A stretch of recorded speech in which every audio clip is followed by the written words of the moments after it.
सकते हैं। यानी कि सांसारिक जीवन और आध्यात्मिक जीवन बराबर समानांतर रूप में वहां पे चल रहा है।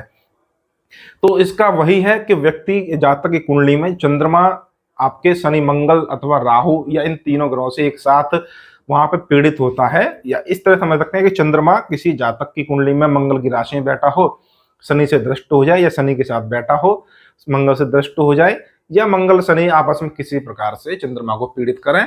और इसके साथ साथ आपके जो कुंडली का चौथा भाव होता है, जो मन का भाव माना गया है, वो वहां पे मंगल शनि अथवा राहु के कारण कई प्रकार से वहां पीड़ित होता है। ये पहली शर्त हो गई। इस प्रकार से यदि किसी जातक की कुंडली में चंद्रमा पीड़ित है और वहां पे शनि बलवान होना बहुत आवश्यक है, क्योंकि शनि ही आपको धर्म देंगे, अध्यात्म देंगे।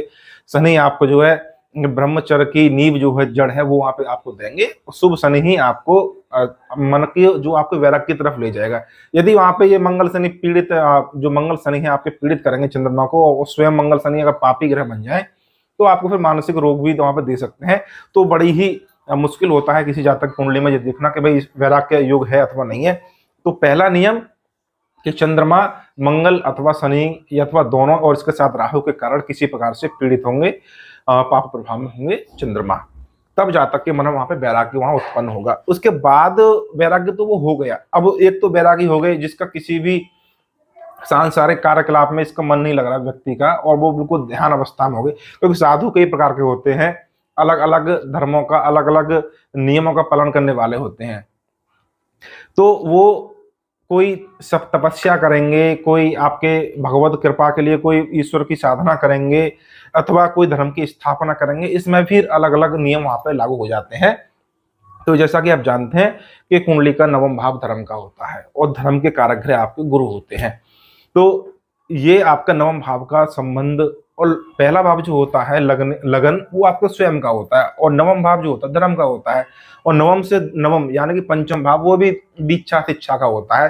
तो जो भी संत साधु सन्यासी होंगे उनकी कुंडली में पंचम भाव, नवम भाव और पहले भाव का आपसी संबंध बनेगा।